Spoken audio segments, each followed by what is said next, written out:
they most definitely sin against you. So sweet when we're talking about somebody else that is not in the room and it's not us. It's very interesting. The gist is very, very sweet. But that's how you be talked about behind you. So you're supposed to make people uncomfortable, talking about other people in their absence. That's what you're supposed to do. So that you teach them not to do that. And then it extrapolates or spills over to you as well. So when you're being talked about behind you, some people are uncomfortable. They've learned to not do that. If I'm talking to men, I'm assuming that you have two balls that work, that make testosterone.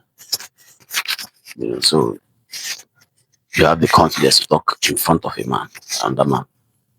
You know, we don't talk behind people. We don't do that. If possible, say it in front of the person. Talk to the person directly. Where you can't talk to the person directly, then that thing is probably not worth it. It is something you must gossip about. That's weakness. Weakness. I'm not even weakness. I wouldn't say it's a vice. I would say. I mean, why would you prefer to say it when the person is not around? It means there's some element of dishonesty.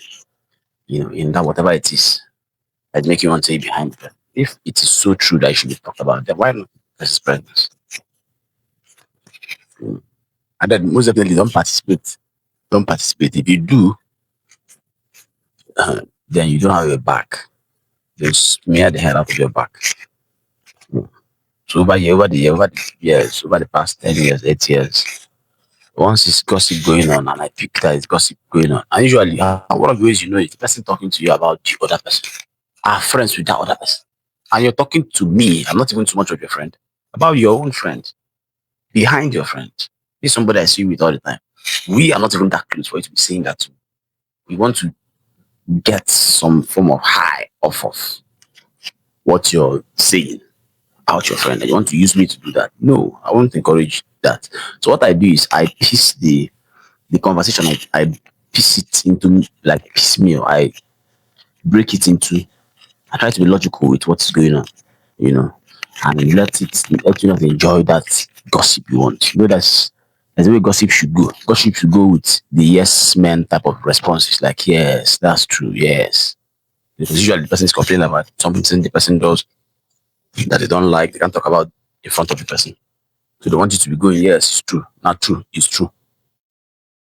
But no, I'm not sure you why maybe the reason why they are doing that. Looking like as though I'm supporting the person. And usually when you do that, the person who is talking about that about him becomes uncomfortable.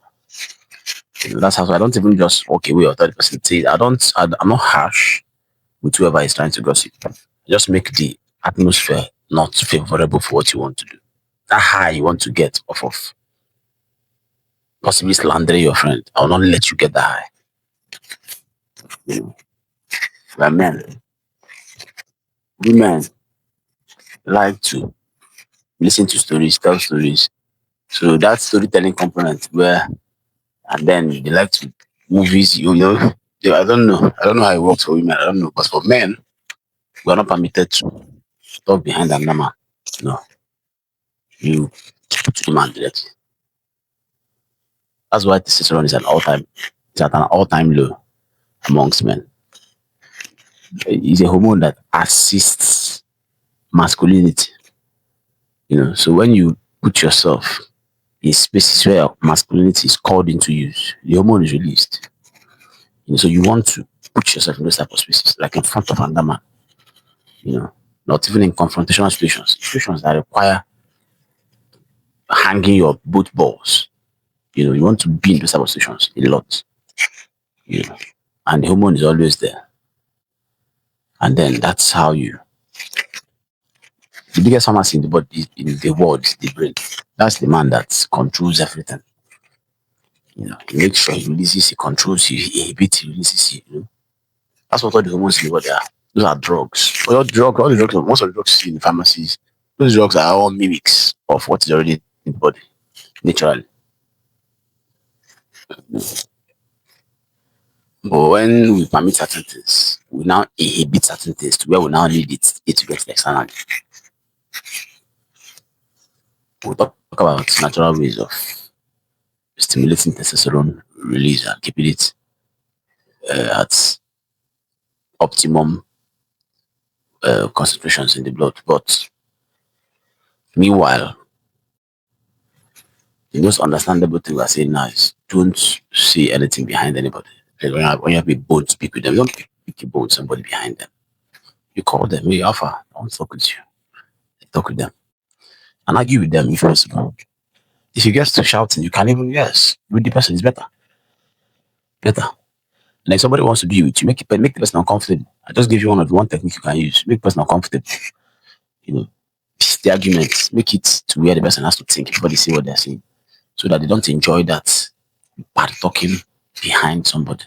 They don't enjoy it completely. They expect you to be a yes man in that situation so that they can enjoy what they're doing. To make them uncomfortable. You do it long enough, that behavior dies. And you kill it to your own advantage. So let's not participate, let's not encourage it. And that's also when we feel like doing it, let us go to the person, be a man and walk up to them. Let them know what your reservations are.